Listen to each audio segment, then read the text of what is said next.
Assalamualaikum warahmatullahi wabarakatuh.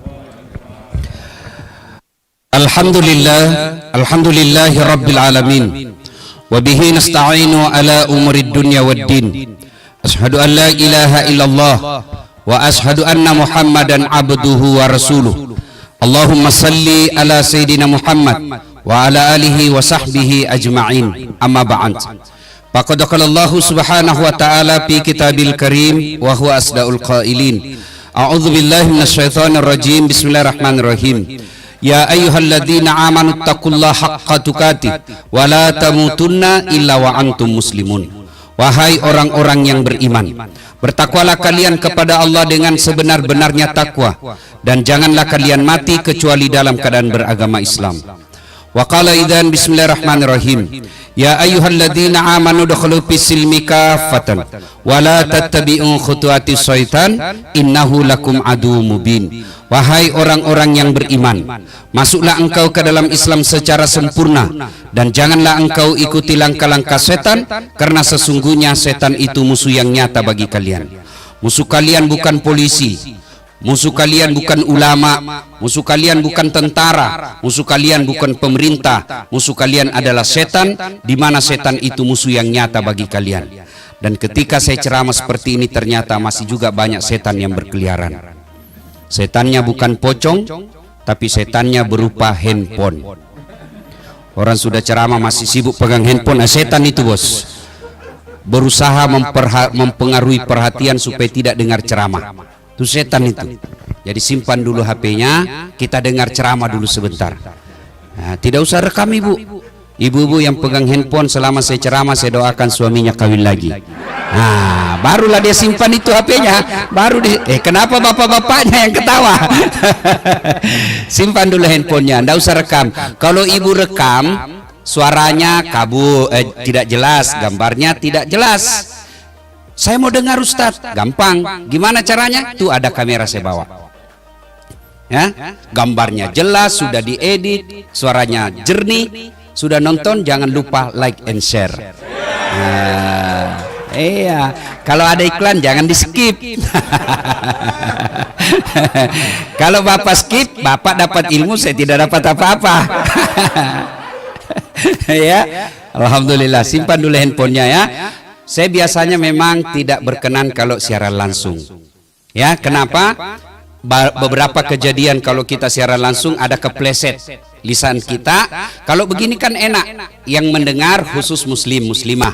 Tapi kalau sudah masuk ke dunia maya, itu non muslim pun mendengar. Siapa tahu ada yang berbeda keyakinan kita, akhirnya marah. Saya kasih contoh, guru kita Ustadz Abdul Somad.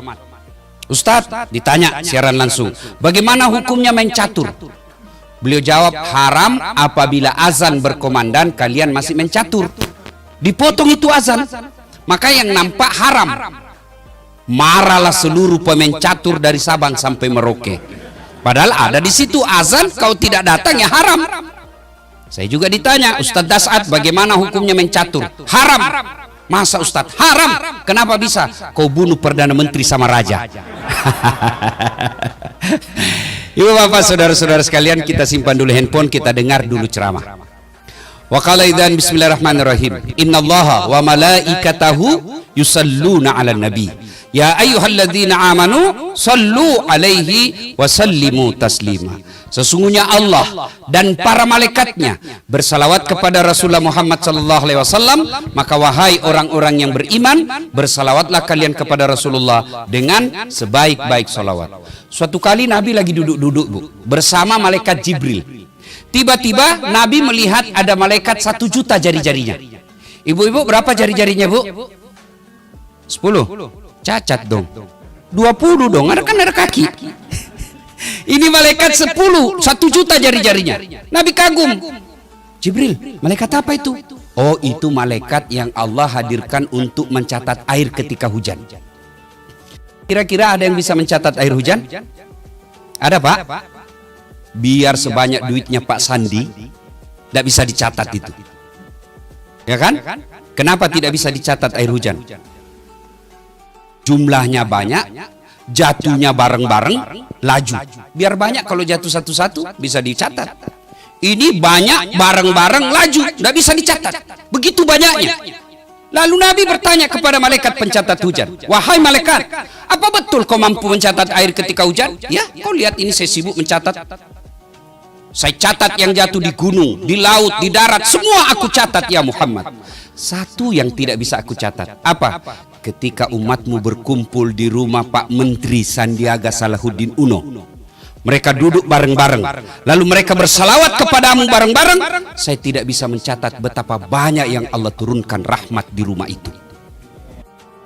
Kalau Bapak tidak bisa memperbanyak amal dengan tahajud, tidak bisa memperbanyak amal dengan duha, tidak bisa memperbanyak amal dengan bangun masjid, tidak mungkin memperbanyak amal dengan haji tiap tahun, tidak bisa.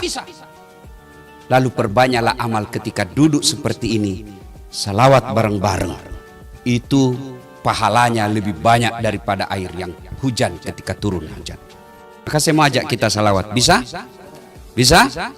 Ayo kita ikut bareng-bareng. Salatullah salam ala toha rasulillah. Salatullah salamullah ala yasin. Alhamdulillah. Bapak Ibu saudara-saudara sekalian teristimewa yang kita hormati, Bapak Menteri Pariwisata dan Ekonomi Kreatif, Bapak Haji Salahuddin, Bapak Sandi Salahuddin Uno, yang insya Allah dimuliakan dan dirahmati oleh Allah Subhanahu wa Ta'ala. Orang Australia, orang Eropa, orang Amerika datang ke Bali, mengeluarkan uang ratusan juta hanya untuk melihat sawah yang bertingkat-tingkat. Itu orang Amerika, Eropa, Australia datang hanya untuk melihat sawah yang bertingkat-tingkat. Alhamdulillah saya tidak perlu keluar uang banyak-banyak. Ketika ada di kampung, saya pergi jalan-jalan sedikit tidak sampai 1 kilo, saya keluar dari rumah saya di kampung, saya sudah bisa melihat hamparan sawah yang ada di kampung saya. Orang-orang Eropa, Amerika, luar negeri datang ke Indonesia, mengeluarkan duit sampai puluhan juta untuk apa? Melihat laut kita yang cantik pantainya dan putih pasirnya. Tunjukkan saya di Indonesia kabupaten yang tidak ada pantainya. Kita tidak perlu mengeluarkan duit untuk melihat pantai kita yang indah. Orang Amerika, Eropa, luar negeri datang ke Indonesia untuk apa? Melihat alam kita, mengeluarkan duit. Alhamdulillah kita Indonesia tidak perlu mengeluarkan duit.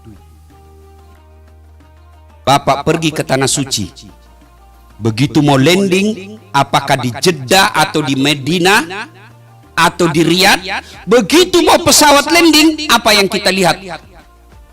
Apa Bapak pernah melihat gunung yang hijau seperti di Indonesia?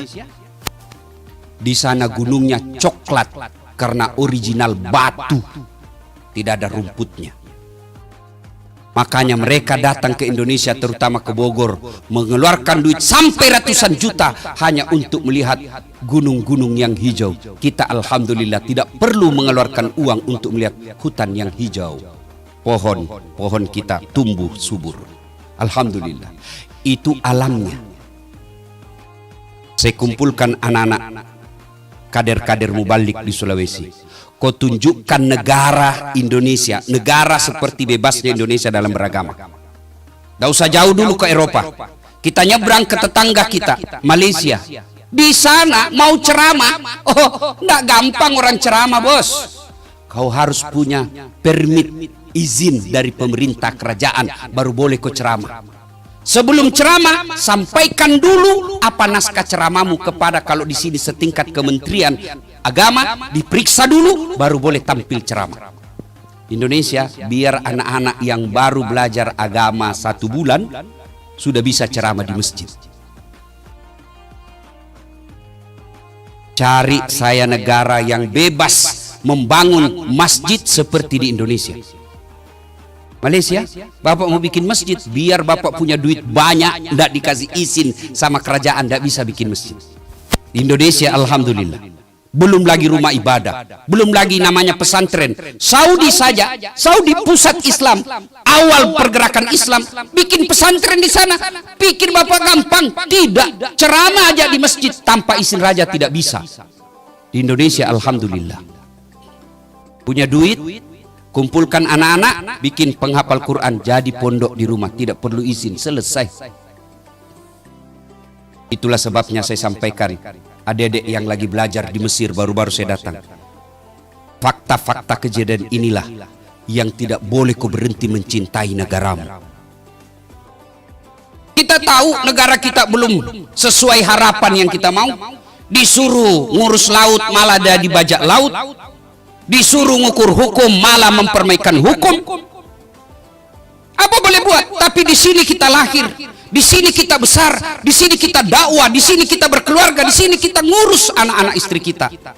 Maka inilah negara kita. Tidak boleh menjadi alasan untuk membencinya.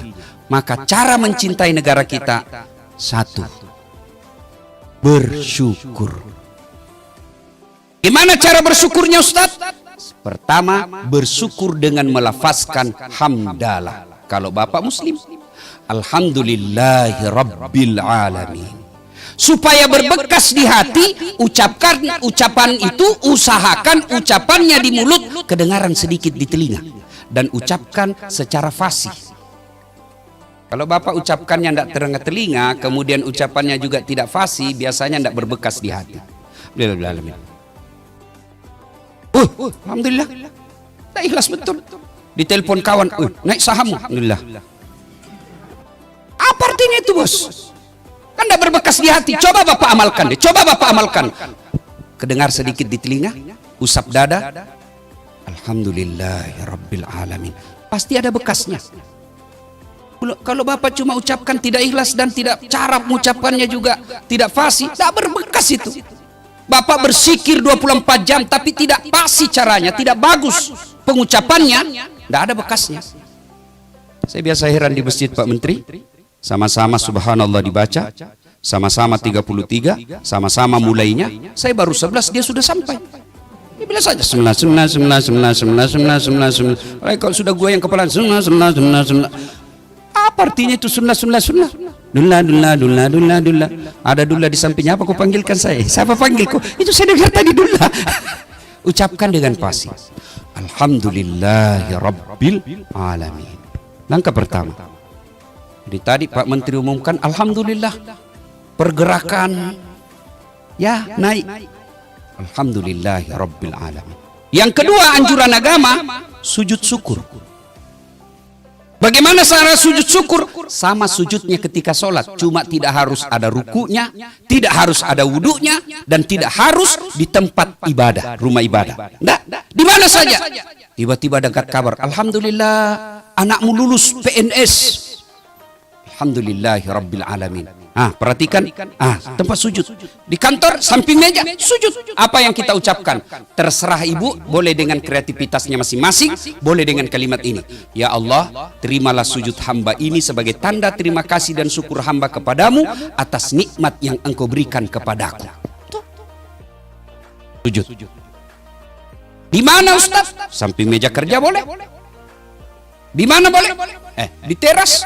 Ketika lagi duduk-duduk tiba-tiba bersujud, boleh. Jalan raya, boleh. Yang penting tidak ada lalu lalang mobil. Kalau ada, bos, kau ditabrak mobil, belen-belen namanya itu. Ya, jelas. Sujud syukur. Yang ketiga, caranya seperti yang dijelaskan tadi Pak Menteri, adalah bertafakkur. Apa itu tafakkur? Evaluasi diri. Apa yang dievaluasi? Satu, kalau kita berkaitan dengan tahun, sudah seberapa banyak umur yang kita lakukan Allah berikan ini untuk kebaikan. Bapak-bapak, tahu enggak? Ketika kita di padang mahsyar, Padang Mahsyar itu, kata Nabi, seluruh manusia dikumpul dari Sabang sampai Merauke, dari Adam sampai kiamat. Berapa triliun manusia itu? Bayangkan Pak, berapa triliun manusia dari Adam sampai kiamat, dan kita kumpul satu tempat dan dipanggil satu-satu dan diadili oleh satu Khalik, satu Allah, satu loket. Ini kan baru-baru kita vaksin toh, Gelora Bung Karno, ribuan orang ngantri dari pagi sampai sore, pasti giliran habis vaksin ulang lagi besok. Padahal kita ngantri dari pagi, ngantrinya ada musik kita dengar, ngantrinya ada konsumsi, ngantrinya di bawah tenda, kadangkala ada AC-nya. Di Padang Mahsyar jangan pikir ngantrinya ada konsumsi, tergantung amal. Dan pada saat itu kita dipanggil satu-satu. Siapa dulu yang dipanggil?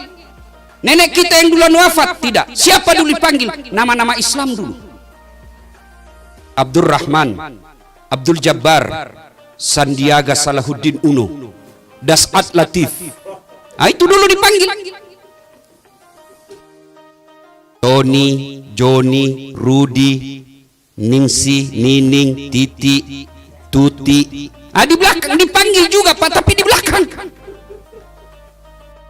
Ini silahkan baca di kitab Durratun Nasihin. Dipanggil juga, tapi Bapak lama panggilnya. Gimana kalau sudah terlanjur nih Ustadz namaku ini? Misalnya namanya sudah terlanjur Lionel Messi. Gimana itu Ustadz? Ya sudah diislamkan hari ini, masuk tahun baru. Gimana cara mengislamkannya? Nggak usah diubah kita punya ijazah, cukup tambah di depannya Muhammad Lionel Messi. Nggak nyambung Ustadz, biar aja. Yang penting kau selamat di akhirat. Ya kan? Masih ingat? Dia ketawa bos, saya serius ini. Jadi Bapak bayangkan yang punya nama-nama lain-lain, islamkan tahun baru. Nggak mesti dirubah ijazah, ijazah nggak berlaku di akhirat. Mulai besok kita grup WhatsApp semua. Mulai hari ini demi menyempurnakan keislaman saya. Misalnya namanya tadi Desi Ratnasari, kan misalnya kan? Nah, kita tambah di situ Siti Desi Ratnasari. Nggak nyambung Ustadz. Biar yang penting aman di akhirat. Bapak masih ingat almarhum Bapak Presiden, Bapak Pembangunan Republik Indonesia, Pak Harto. Sebelum haji di TV-TV waktu itu didominasi oleh TVRI, nama beliau hanya Soe Harto. Setelah haji dan diislamkan namanya raja waktu itu, lalu ditambah dengan nama Muhammad Soe Harto, istri beliau ditambah Siti di depannya. Panggillah kita satu-satu, dan pada saat itu ya diperiksa kita. Maka cara bersyukurnya adalah dengan sujud syukur lalu evaluasi. Dan di Padang Mahsyar ada 4 pertanyaan dulu, seleksi berkas lah kira-kira. Seleksi berkas. Jadi sebelum berangkat kaki kita, kata Nabi, sebelum beranjak kaki kita di Padang Mahsyar kelak, ada 4 pertanyaan yang disodorkan untuk dijawab. Hari ini sebagai tanda terima kasih saya kepada Pak Menteri yang mengundang saya di sini, saya bocorkan ini soal. Silakan siapkan jawabannya. Ya, tidak usah kasih tahu yang tidak hadir. Nah, satu yang akan ditanya adalah umurmu kau gunakan untuk apa? Bapak sudah bisa jawab itu. Yang berkaitan umur ada 2 pertanyaannya. Lalu dijawab lagi, masa mudamu kau gunakan untuk apa? Sudah, silakan. Pak Sandi pasti sudah bisa tahu masa mudanya apa. Ya. Pertama kali saya lihat Pak Sandi ini waktu saya kuliah di Jalan Utama Makassar. Waktu itu saya ingat sekali iklan Bank Bukopin warna kuning. Saya ingat sekali, saya bilang, gagah betul ini, kayak orang bule, ya kan? Di situ Bank Bukopin, Sandi S Uno. Saya, oh mungkin anaknya Ibu Min Uno ini. Kan zaman saya sekolah Ibu Min Uno terkenal juga sampai sekarang, ya. Nah, oh bisa dibayangkan, sudah bisa dicatat gimana masa muda kita. Dan hebatnya Allah, ibarat film Pak Menteri, sebelum ditayangkan itu film di akhirat, masih ada waktu untuk mengedit. Karena semua akan ditayang kehidupan para kita di Padang Mahsyar nanti. Dan itu ditayang satu demi satu Pak. Seluruh penduduk dunia itu melihat. Oh, pantas hilang kursi di kantor. Ternyata kau yang bawa. Sudah ditulis inventaris kantor kementerian, ada di rumahnya. Oh, Pak, security yang dipecat, ternyata ini yang ngambil. Ah, itu di syuting semua. Ini kamera ini, CCTV di kantor Pak, mati listrik, tidak ada lagi bisa merekam. Tapi kameramennya Allah, Raqib dan Atid, mencatat 24 jam. Dan dia selalu siaga. Begitu pegang tangannya sekretaris, misalnya selingkuh tipis-tipis, di zoom. Tanda tangan salah gunakan tangan kita, di zoom. Dan pada saat nanti di padang mahsyar ditayangkan semua film-film kita. Alhamdulillah, maha pengasihnya Allah. Sebelum ditayang film itu, Allah kasih, edit kau dulu filmmu dasar. Sebelum tayang, edit ini, hapus yang tidak penting, hapus yang bikin kamu malu. Hapus. Apa hapusnya? Itulah taubat. Itulah taubat. Allah kasih. Silakan hapus sebelum tayang. Taubat. Dan hebatnya Allah kita, Tuhan kita, beda dengan manusia. Saya datang, Bapak datang sama saya, Ustaz, maafkan saya Ustaz. Kenapa? Ada dulu hilang sendalmu toh? Iya, waktu kopi ceramah saya ngambil itu. Jengkel saya kau bahas terus tentang hamar, kayak kau sindir saya. Saya sudah taubat, saya ngambil sendalmu. Saya bilang apa? Oke, saya maafkan kau, tapi jangan kau lagi lewat depan rumahku. Masih ada syaratnya. Pak Sandi mohon maaf, dulu pilpres Bapak minta bikin baleho 10, cuma 5 saya bikin. Maafkan saya Pak. Saya maafkan kau, tapi jangan kau lagi lewat depan saya. Ini semua ini tim sukses yang sukses sendiri. Kan? Ada begitu di sini? Tidak ada kan? Tidak ada. Oke. Kalau manusia masih ada tapinya. Tapi Allah, Bapak maksiat, banyak melakukan dosa dan kesalahan. Dalam hadits qudsi Allah jelaskan, kau datang bawa dosa penuh langit dan bumi, ampunanku jauh lebih besar daripada dosamu. Coba bayangkan. Dijelaskan pula, kau datang membawa dosa dengan berjalan, maka aku menyambutmu dengan berlari. Dan hebatnya lagi Allah, Tuhan kita. Kita datang mengakui dosa dan kesalahan kita, Allah kasih hadiah. Apa hadiahnya? Innallaha yuhibbut tawwabina. Saya cinta kepada hambaku yang bertobat. Sudah salah, sudah maksiat, sudah ngaku dosa, datang mengaku dosa. Lalu Allah katakan, saya cinta kepada hambaku yang bertobat. Maka akhir tahun ini, setelah bersyukur, berevaluasi, umur kita gunakan untuk apa? Maka berikutnya lagi, rezeki yang Allah berikan, nikmat yang Allah berikan, jabatan yang Allah berikan, sudah seberapa banyak digunakan untuk fisabilillah, jalan agama Allah. Mari, silakan jabatan yang Bapak titipkan, sudahkah dimanfaatkan jalan agama Allah? Kalau Pak Menteri, selalu saya bilang di depan pejabat, keliru seorang pejabat kalau tidak memudahkan jabatannya masuk surga. Keliru Pak. Saya dakwah, ayo sholat jamaah. Satu aja belum tentu mau langsung pergi sholat jamaah. Tapi coba kalau Pak Menteri di kantor Kementerian Pariwisata, sholat jamaah kan tidak pernah saya lihat. Besok Pak belum azan sudah ada itu di masjid. Itulah hebatnya kekuasaan. Iya Pak, Bapak sholat jamaah di masjid kantor kementerian. Assalamualaikum warahmatullah. Assalamualaikum warahmatullah. Langsung Bapak panggil ajudan. Tidak pernah juga saya lihat itu Pak ini nih Pak, asisten itu, eselon itu sebut namanya.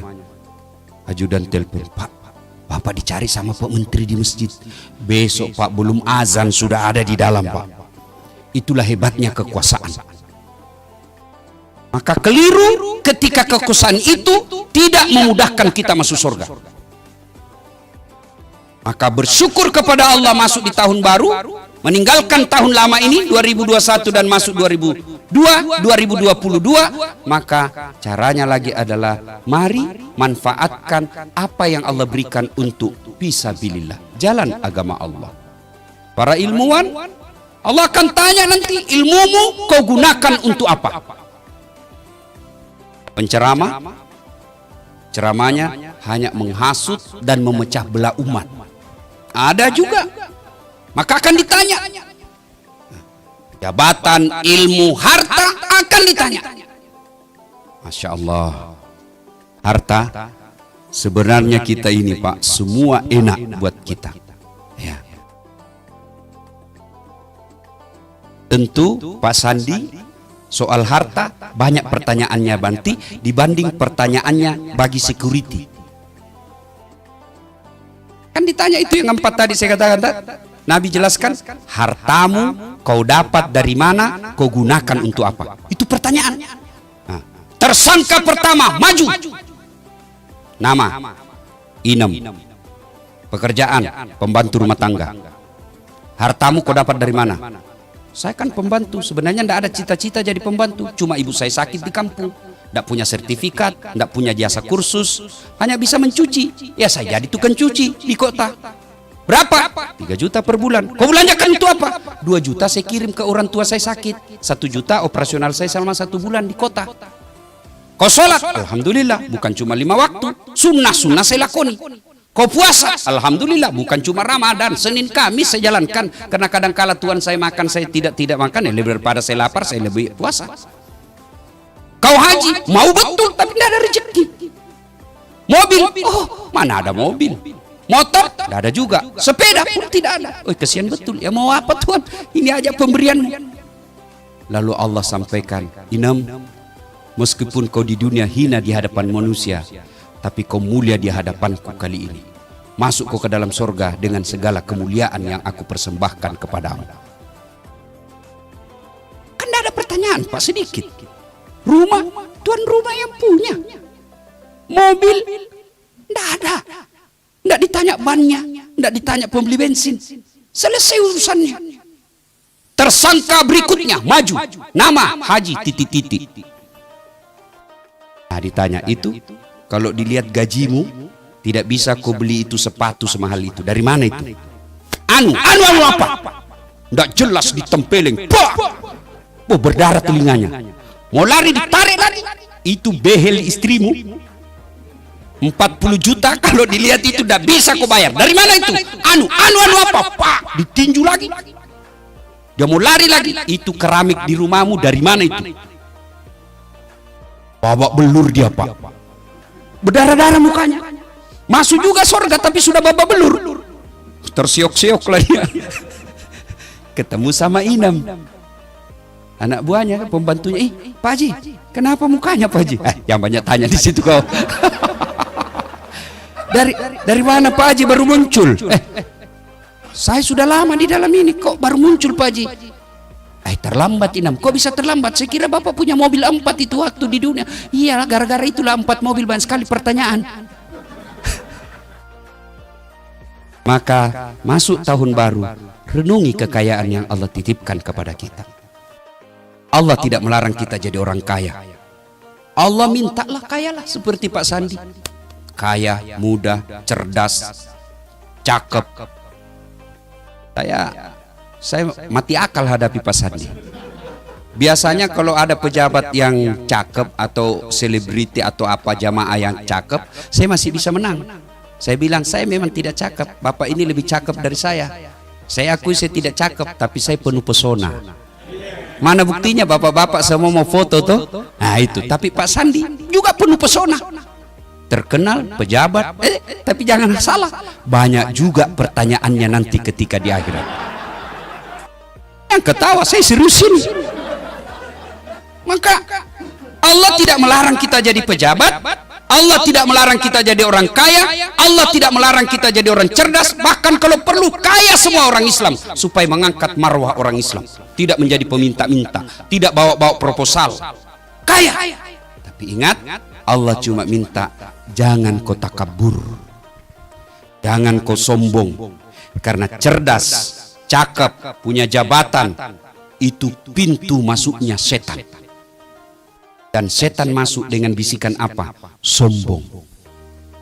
Fir'aun, cakep, penguasa, cerdas, berwibawa, punya pasukan, sampai istananya pun kadangkala dihiasi dengan perhiasan emas. Begitu kayanya Fir'aun. Tapi puncaknya, silau dengan semua itu, akhirnya dia sombong, dan puncak kesombongannya dia lantik dirinya menjadi Tuhan. Allah murka kepadanya, dilaknat Allah, haram masuk surga, diabadikan dalam neraka, dan tidak ada manusia yang senang itu Fir'aun. padahal dia populer, ada namanya dalam Quran.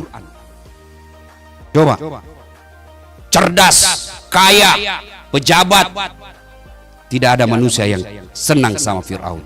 Mana buktinya? Sampai detik ini tidak ada satupun manusia yang mau kasih nama anaknya Fir'aun. Oh ya nak, itu Fir'aun, tokoh itu nak, ada namanya di Quran. Saya kasih kau nama Fir'aun. Begitu Allah laknat Fir'aun, namanya pun tidak ada orang senang. Padahal dia kaya. Maka mohon maaf bagi kita yang Allah titipi kekayaan. Allah tidak melarang kita kaya.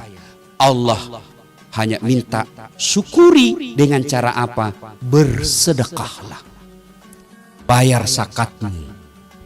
Kenapa itu ayat? Saya setiap ceramah Pak, selalu setiap saya ceramah pasti saya bacakan ayat itu. Ya ayyuhalladzina amanu taqullaha haqqa tuqatih wa la tamutunna illa wa antum muslimun. Itu dibaca tiap Jumat. Kalau di kantor Pak Menteri ada pengumuman dari Pak Menteri, ada titah perintah Pak Menteri yang harus dibaca setiap Jumat, pasti itu perintah penting. Ayat ini Jumat dibacakan khatib, berarti ayat ini penting.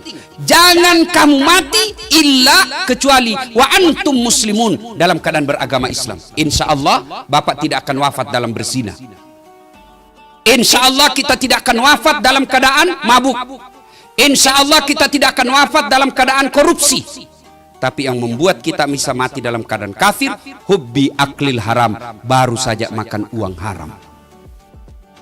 Apa yang menyebabkan uang dan penghasilan kita haram adalah enggan membayar zakat. Gaji Bapak sebagai PNS 10 juta, halal, murni halal, itu jeripaya Bapak. Tapi ingat, di 10 juta itu Allah wajibkan kita keluarkan zakat penghasilanmu 2,5%. Sehingga ketika tidak dikeluarkan yang 2,5% itu, yang 2,5% itulah yang mengotori yang 97,5. Saya kasih contoh, mohon maaf Pak Menteri. Ini anggaplah ini gaji. Air putih, ini halal atau haram? Halal. Bersih, suci, halal. Penghasilan kita. Tapi ketika tidak dikeluarkan zakatnya, maka air yang bersih, suci dan halal ini, kemudian karena tidak dikeluarkan zakatnya, ibaratnya Bapak mencelupkan jari-jari Bapak, mohon maaf, di kloset, air toilet. Bapak celupkan jari-jarinya, ambil 1 tetes, masukkan 1 tetes di air ini yang tadinya bersih, suci dan halal. Bapak kalau sudah ada 1 tetes di dalam ini dari air kloset, meskipun 1 tetes, Bapak masih mau minum? Masih mau minum? Pasti tidak mau. Itulah perumpamaan penghasilan yang halal dan tidak dikeluarkan zakatnya menjadikan seluruh harta yang kita dapatkan menjadi haram. Dan akhirnya harta yang tadinya halal kita peroleh karena kita tidak keluarkan zakatnya, maka merusak kita punya tubuh. Duit banyak tapi tidak ada yang bisa dia makan. Duitnya tabungan depositonya 10 miliar tapi dilarang makan nasi. Ada kan Pak Menteri orang banyak duitnya dilarang makan nasi, dilarang makan gula, dilarang makan garam, dilarang makan daging. Apa saja yang bisa dia makan? Ubi rebus warna ungu, duit 7 miliar. Pagi-pagi ke dokter, Pak, karena Bapak waktu aktif tidak pernah kena matahari, mulai besok Bapak jalan-jalan pagi, ya keliling-keliling kompleks Pak ya, jangan pakai baju supaya Bapak kena matahari. Pakai celana pendek saja Pak di atas lutut supaya Bapak juga kena matahari. Jangan lupa Pak, jangan pakai sendal. Kelilinglah dia di komplek, tidak pakai baju, celana pendek, tidak pakai sendal. Apa bedanya sama gembel?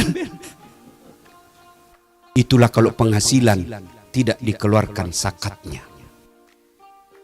Dan kalau Bapak Ibu keluarkan zakatnya, seperti yang dijelaskan Pak Menteri dengan penuh keyakinan, Allah gantikan 700 kali lipat. Ya kan Pak?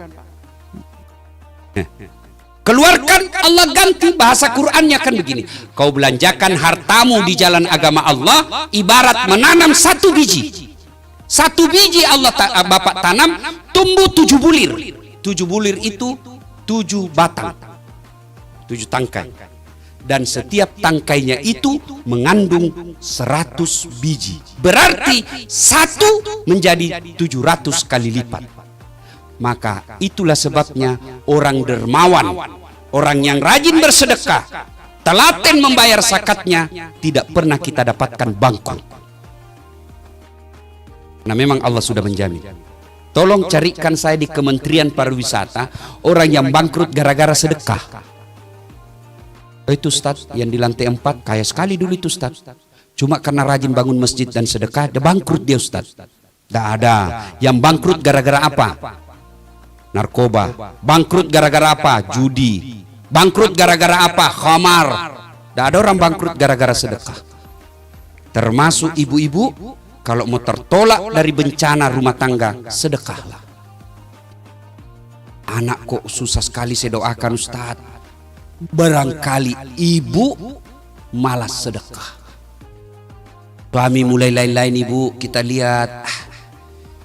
Biasanya tidak pernah pakai parfum pergi kerja. Ini biar pengharum ruangan dia semprot juga ke badannya. Sudah mencurigakan itu bu. Biasanya tidak setrika pun jadi. Ini pakaian dalamnya pun minta disetrika. Sudah mencurigakan itu bu.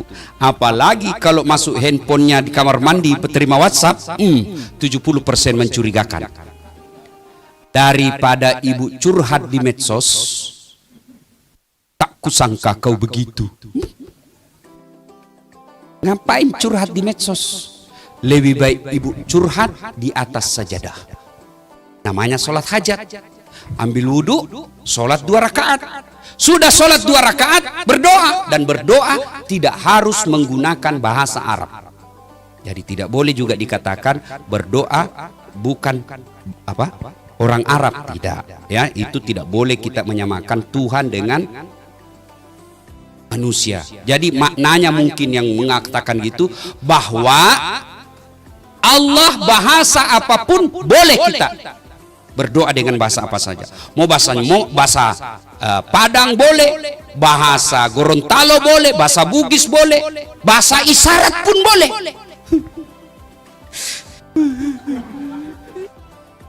Itu bahasa isyarat, Allah sudah tahu. Sudah itu ibu, sudah ya Allah. Saat yang membolak-balikkan hati suamiku, tidak mungkin saya bisa menjaga suami saya 24 jam. Saya periksa HP-nya, ternyata masih ada yang dia sembunyi. Engkau maha memelihara, palingkan hati suamiku kepadaku. Lindungi dia dari wanita jahat, buat dia pusing kepalanya kalau dia tidak lihat saya 1 jam. Dikabulkan doanya. Ya, lalu supaya cepat doa dikabulkan, tolak bala dengan cara apa? Sedekah. Lalu lengkapi doa kita. Ya Allah, ini ada duit saya 1 juta. Besok saya bawa ke pembangunan masjid. Tolak bala. Mudah-mudahan 1 juta itu Allah melindungi suami saya dari wanita jahat. Bismillah. Coba ibu amalkan. Cuma yang jadi masalah kalau suaminya juga bangun sholat tengah malam. Karena dia sudah tahu juga rumusnya. Ya Allah, capek sudah saya menghadapi istri saya, Allah. Ada duit, tidak ada duit, marah aja kerjanya, ya Allah. Ya Allah, ini ada duit saya, tolak balas 1 juta, ya Allah. Saya bawa ke panti asuhan. Mudah-mudahan tolak balas 1 juta ini, istriku ikhlas saya kawin lagi. Bingung malaikat, yang mana ini dikabulkan? Ayo, sedekahlah. Sedekahlah tolak bala. Saudaraku yang ada di kantor kementerian ini, Bapak mau mendapat posisi yang baik, tidak usah cari muka sama Pak Menteri. Bapak sudah Allah berikan muka yang baik. Tidak usah cari, ada juga itu pegawai. Kalau di depan menterinya kan tidak punya harga diri. Ya Pak, ya Pak. Santai mah kau cowok. Menteri ada pensiunnya. Ganti lagi, cari muka kau lagi. Ganti lagi, cari muka lagi. Capek. Cari muka kepada Allah. Kalau Allah yang takdirkan kamu pada posisi satu, dunia yang mau menghalangi tidak mampu. Tapi kalau Allah yang menghalangimu, tidak ada yang mampu mengangkatmu. Maka lebih baik minta kepada Allah. Caranya berdoa, sudah itu tolak bala dengan sedekah. Apa diamalkan? 3, yang keempat. Nasihat buat kita memasuki tahun baru. Mari kembali evaluasi rumah tangga kita masing-masing. Kesuksesan kita lebih utama di rumah, bukan lebih pada kantor. Rumah saja. Dan yang paling real, lihat anak kita. Saya yakin Pak Sandi bisa seperti ini bukan karena beliau yang hebat. Bukan. Dasat Latif dan kita pada eselon yang hadir di tempat ini bisa seperti pencapaian seperti ini bukan karena kita yang hebat, tapi ibu bapak kita yang didik dan doa-doa dari ibu bapak. Maka tahun ini kalau bapak bersyukur, mari kembali caranya muliakan orang tua. Tidak ada kemuliaan seorang hamba di hadapan Allah ketika dia tidak tahu memuliakan orang tuanya. Tak ada itu. Kenapa ya rumah tangga saya kok susah betul bahagia? Ayo koreksi, servis kepada orang tua. Koreksi. Al-Quran mengajarkan, imma yablughanna indakal kibra ahaduhuma au kilahuma fala takul lahuma uf wala tanharhuma wa qul lahuma qaulan karima. Yang kurang lebih terjemahan ayat ini, apabila kedua orang tuamu sudah uzur, sudah lanjut usia, pasti karena dia sudah lanjut usia, kita ambil, simpan di rumah. Ketika itu pasti timbul dan akan muncul cobaan sebagai anak. Orang tua kita mulai ingatannya lain-lain, orang tua kita mulai rewel, maka Allah menguji. Maka ketika itu, maka Allah sampaikan dalam ayat berikutnya, jangan kau berkata ah. Coba. Ini sangat logis ayat ini. Orang tua sudah usur, tidak mungkin kita biarkan tinggal di rumah meskipun dia kaya. Maka kita ambil. Ketika sudah dalam pemeliharaan usia tua, maka Allah perintahkan, jangan kau berkata ah. Ah saja dilarang, apalagi sampai meneteskan air mata ibumu, bapakmu. Bahkan menurut tafsir ulama tentang ayat ini, bapak mau berbuat baik, yang disebut ayat kaulan karimah, berbuat baik kepada kedua orang tua. Bapak mau bangun masjid, transfer. Pak Sandi mau bangun masjid di Gorontalo, transfer duitnya. Bukanlah suatu kesalahan, itu bisa, amalnya tidak berkurang. Pak Sandi mau bangun panti asuhan di Padang dengan mentransfer, itu juga suatu kemuliaan. Tapi menurut ayat ini, Pak Sandi mau berbuat baik, Dasat mau berbuat baik kepada orang tuanya, akhlak mulia jangan kau transfer tanganmu dengan tangannya orang tuamu. Itu yang disebut akhlak mulia kepada orang tua. Nah, masuk tahun baru besok, yang ibu bapak masih ada orang tuanya, ayo, kalau masih selokasi dengan kita, belilah baju yang baru, belilah makanan kesenangan orang tua. Datang pagi hari selesai sholat subuh, persembahkan kepada orang tua dan minta didoakan. Itu jauh lebih mulia doanya ibu bapak kita daripada doanya seorang ulama untuk anak. Jadi kan biasa kita lebih senang minta didoakan sama ulama daripada dari ibu bapak kita. Ketemu ulama, cium tangannya, salah tidak. Tapi ketika ibu bapakmu kau tidak cium tangan, tidak ada gunanya mencium tangan ulamamu. Orang tua, cium tangannya, muliakan, bawa makanannya, kesenangannya. Jangan sampai datang orang tua kita dari kampung, kita telepon, Pak saya sibuk, itu ada sopir, bapak mau kemana saja, sudah siap temani, mau makan, ada pembantu yang sudah layani. Orang tua kita bukan diserahkan kepada orang-orang di sekitar kita, tapi kalau mau dapat berkahnya hidup, muliakan orang tua. Almarhum bapak saya pernah menerima baju dari adiknya, baju batik. Itu baju batik kesenangannya. Karena Pak Sandi, bapak saya petani penggarap. Tawanya orang dikerja, lalu bagi hasil. Ya, termasuk ekonomi ya lemah lah, kalau tidak dikatakan miskin. Nah, ada baju batiknya itu. Karena senang kemana-mana saja dia pakai. Sholat Jumat, pengantin, ke Makassar dia pakai. Akhirnya lapuk dia punya sini. Lapuk kera baju belakangnya. Lalu dia bilang, tolong balik itu. Kan biasa saya pun mungkin Pak Sandi mungkin dapat juga itu ketika kita masih sekolah dulu di kampung, kalau sudah lapu ini ditukar, dibalik kalau jahitannya. Sayangnya beliau wafat sebelum selesai jahitan kerah bajunya dan tidak sempat digunakan. Saudaraku yang masih hidup orang tuanya, kalau Allah beri rezeki tahun 2022, tidak usah investasi banyak-banyak kalau kau lupakan orang tuamu. Datanglah sahabat Nabi yang mengumrohkan orang tuanya dengan cara apa? Dia pikul di pundaknya. Salman Al-Farisi sampai melepuh pundaknya. Kenapa? Karena dia pikul ibunya dari Madinah ke Mekah, hampir 500 km. Lalu datang mengadu kepada Rasul dan bertanya, "Ya Rasulullah, apakah kebaikanku itu yang memikul ibu saya?" Kalau di kampungku namanya didenge. Saya tidak tahu apa bahasa Indonesianya itu, kalau orang tua kita simpan di sini. Gendong ya. Ya. Apakah kebaikan saya itu menggendong orang tuaku umroh sampai melepuh ini sudah seimbang dan mampu membalas kebaikan ibuku kepadaku? Nabi jelaskan, alhamdulillah kau sudah termasuk anak yang soleh, tapi demi Allah kau belum bisa membalas kebaikan ibumu. Kok bisa begitu? Lalu ditanya, waktu kau umrohkan ibumu, apakah ada darah dari tubuhmu yang menetes? Tidak ya Rasulullah. Ketahuilah ketika ibumu melahirkanmu, bukan menetes 1-2 tetes, tapi beberapa darahnya keluar untukmu, dan di dalam tubuhmu ada darahnya ibumu yang mengalir.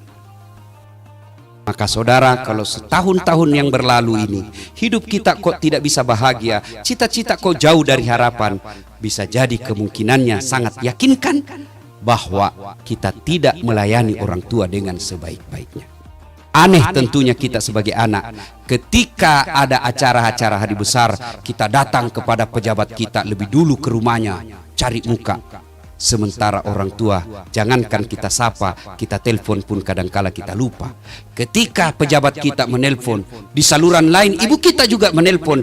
Biasanya kita terima teleponnya ibu, lalu kita bilang, "Bu, tunggu ya, menelpon saya punya kabar, menelpon saya punya dir." Terbalik saudara. Terima teleponnya pejabat kita, atasan kita, "Mohon maaf Pak, 5 menit setelah ini saya telepon balik karena orang tuaku lagi menelpon." Itu akhlak mulia, dan Anda tidak akan dihinakan oleh makhluk manusia ketika engkau memuliakan orang tuamu. Ibu bapak saudara-saudara sekalian, banyak yang ingin kita sampaikan, tapi waktu jualah yang membatasi kita. Dan pada akhirnya tahun baru ini, mari kita songsong dengan penuh keyakinan, dengan penuh optimisme, hilangkan sakwa sangka, hilangkan sangka buruk, karena Allah berfirman, "Ana inda sonni abdi bi." Saya tergantung sangkanya hambaku. Kalau dia sangka 2022 sukses, segala sukses, maka aku berikan kesuksesan seperti yang dia sangkakan. Kalau dia berprasangka buruk, maka aku berikan seperti apa yang dia sangka burukkan. Maka kita orang bule mengatakan optimis dengan positive thinking, kalau kita umat beragama mengatakan sangka baik kepada Allah dalam kehidupan ini. Semoga Allah memberkati kehidupan kita yang lalu dan yang akan datang. Mari kita tutup ceramah kita ini dengan berdoa kepada Allah Subhanahu wa taala. Kita awali dengan mengirimkan suratul Fatihah kepada Rasulullah Muhammad sallallahu alaihi wasallam. Khasiat dan keutamannya kita ikhlaskan untuk sahibul bait. Ila hadratin Nabi Mustafa Muhammad sallallahu alaihi wasallam, summa hususil sahibul bait. Al-Fatihah. A'udzu billahi minasyaitonir rajim. Bismillahirrahmanirrahim. Alhamdulillahirabbil alamin. Iyyaka na'budu wa iyyaka nasta'in. A'udzu billahi minasyaitonir rajim. Bismillahirrahmanirrahim. Allahumma salli ala sayidina Muhammad wa ala ali sayidina Muhammad. Allahumma ighfir lil mu'minina wal mu'minat wal muslimina wal muslimat al ahya'i minhum wal amwat innaka sami'un qaribun mujibud da'wat wa kadiyal hajat. Allahumma ighfir lana wa liwalidayna warhamhuma kama rabbayana. Allahumma inna nas'aluka salamatan fid din, salamatan fid dunya wal akhirah, wa afiatan fil jasadi wa siyadatan fil ilmi wa barakatan fil rizq wa taubatan qablal maut wa rahmatan indal maut wa maghfiratan ba'dal maut. Allahumma hawwin alaina fi sakaratil maut wa najatan minan nari wal afwa indal hisab. Ya Allah, Zat yang Maha membalas, balaslah segala kebaikan orang-orang yang telah mewakafkan waktu, harta dan ilmunya untuk acara ini. Angkat harkat dan martabatnya, wujudkan cita-citanya, bahagiakan keluarganya, dan jika kelak menghadap kepadamu, hadapkan dalam iman dan Islam.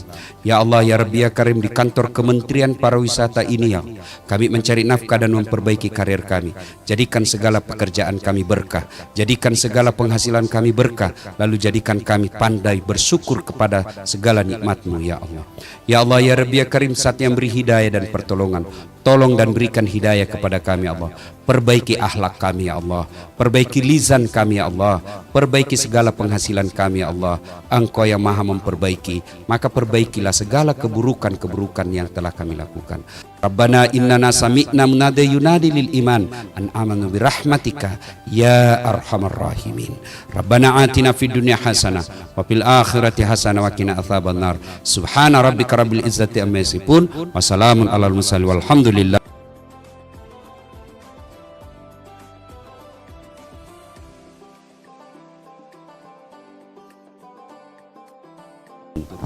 Ya, tidak biasa karena orang Bugis itu tidak tahu berbelit-belit dia.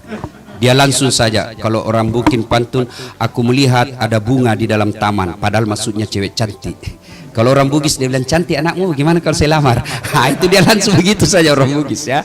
Saya berpantun untuk menghargai Pak Menteri, ya, tapi jangan masukin dalam hati.